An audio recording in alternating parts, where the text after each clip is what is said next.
नमस्कार. आयशाज रसोईमध्ये आपलं खूप खूप मनापासून स्वागत आहे. आज मी बनवणार आहे कराची हलवा. तर कराची हलवा बनवण्यासाठी इथं मी बघा पाऊण वाटी कॉर्नफ्लॉवर घेतलेला आहे आणि त्याच वाटीने मी 1 वाटी साखर घेतलेली आहे पाक करण्यासाठी. तर हा मुंबईत जास्त करून हा हलवा मुंबईत मिळतो बघा. तर आपण रेसिपीला सुरुवात करायची आता. तर मी पाक करण्यासाठी कढई ठेवलेली आहे बघा गॅसवरती. कढई गरम झालेली आहे, त्यामध्ये ही साखर घालायची आपल्याला आणि पाऊण वाटी पाणी घालायचं आहे त्याच्यामध्ये. आता आपण याचा पाक करून घ्यायचा आहे बघा. तर हे बघा, हे असं साखर विरघळेपर्यंत आपल्याला हे असं ढवळून घ्यायचं आहे व्यवस्थित.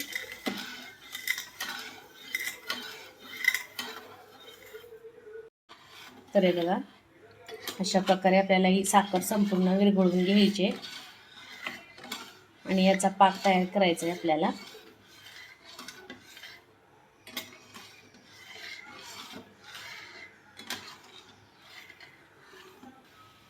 आता आपला पाक तयार होतोय, तोपर्यंत आपण हा कॉर्नफ्लॉवरचा आहे तो मिक्स करून घ्यायचा आहे व्यवस्थित. तर मी एक बाउल घेतलेला आहे, त्यामध्ये हा कॉर्नफ्लॉवर घालणार आहे बघा आणि यामध्येच मी पाणी पण घालणार आहे. पाऊण वाटी कॉर्नफ्लॉवर आहे तर आपण 1.5 वाटी पाणी घालायचं आहे त्यामध्ये.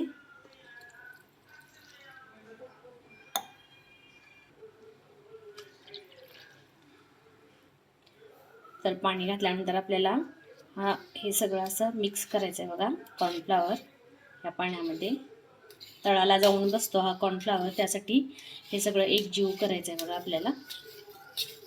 मिक्स करून घ्यायचं आहे व्यवस्थित.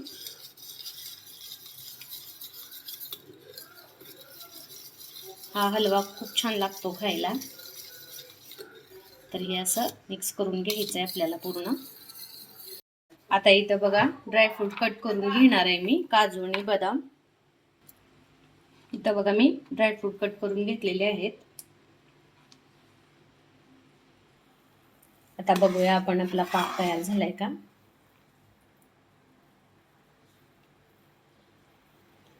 तर आपला पाक तयार झालाय बघा. आपल्याला जसं पाहिजे तसा पाक हा तयार झालेला आहे.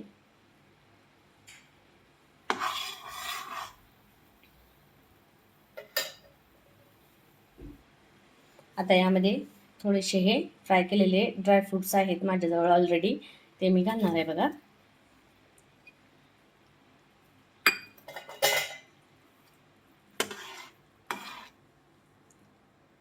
गॅस मीडियम करायचा आहे आपल्याला. त्यानंतर आपल्याला खायचा जो कलर असतो तो टाकायचा आहे त्यामध्ये. तर ऑरेंज कलर टाकायचा आहे आपल्याला. तुमच्या आवडीनुसार तुम्ही कोणताही कलर घालू शकता.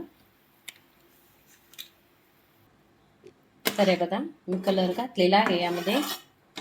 आता आपण हे जे कॉर्नफ्लॉवरचं तयार केलं होतं मिश्रण, ते आता मिक्स करून त्यामध्ये घालायचं आहे बघा.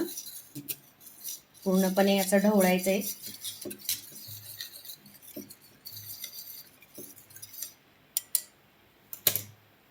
त्यामध्ये मी हे कॉर्नफ्लॉवरचं मिश्रण घालणार आहे.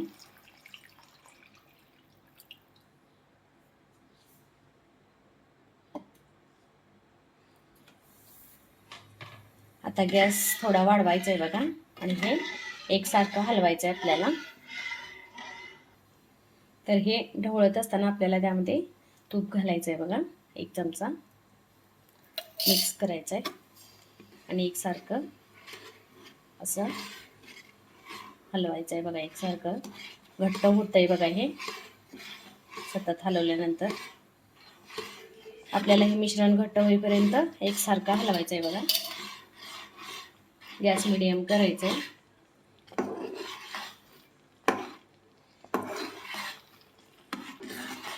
मी आणखी 1 चमचा तूप घातलेलं आहे बघा ह्याच्यामध्ये.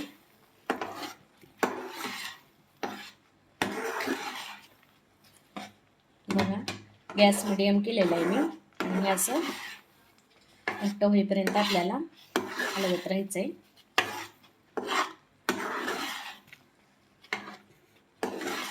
एक 7 ते 8 मिनिट सलग हलवल्यानंतर बघा तयार झालेलं आहे आपलं. आता आपण हे भांड्यामध्ये सेट करायला काढून घ्यायचं. हे हलव्याचं मिश्रण आपण भांड्यामध्ये सेट करायला काढून घेऊया आता. तर हे बघा, मी एक डब्बा घेतलेला आहे आणि त्यामध्ये मी थोडंसं तूप टाकलेलं आहे. तर हे हलव्याचं मिश्रण मी त्यामध्ये काढणार आहे बघा.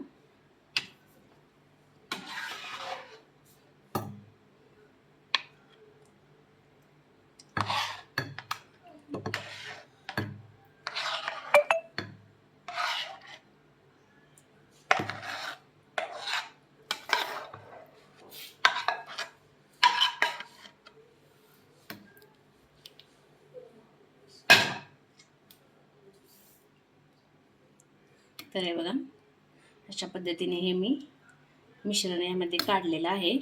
आता आपल्याला याला अर्धा ते पाऊण तास सेट होण्यासाठी ठेवून द्यायचं. तर हे बघा, याच्यावरती मी हे कट केलेले ड्रायफ्रुट्स टाकणार आहे.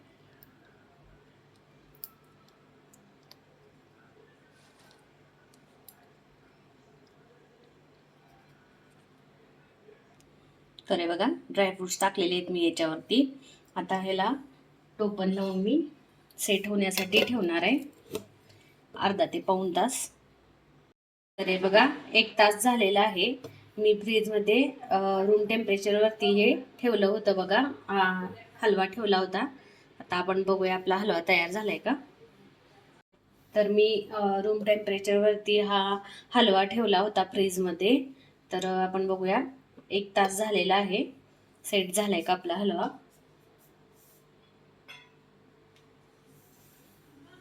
तर थंड पण झालेला आहे बघा, नॉर्मल झालेला आहे. आता आपण साईडनं हे सगळं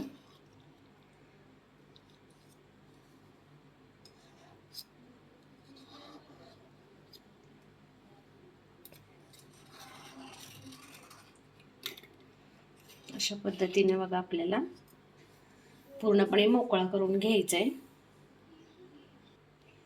तर या प्लेटमध्ये मी काढणार आहे बघा हलवा.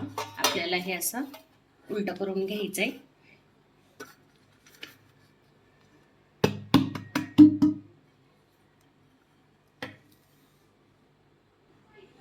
तर बघूया आपण आपला हलवा सेट झालाय का. तर बघू शकताय तुम्ही, मस्त असा आपला हलवा सेट झालेला आहे. हे बघा, अगदी मस्तच झालेला आहे आपला हलवा तयार झालेला आहे.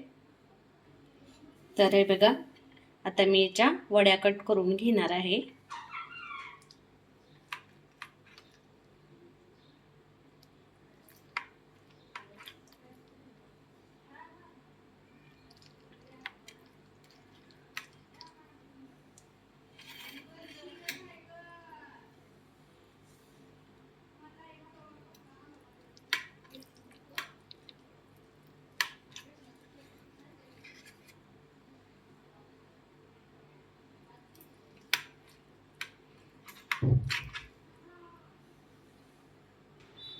तर हे बघा, तयार आहे आपला. तर हे बघा, तयार आहे आपला कराची हलवा.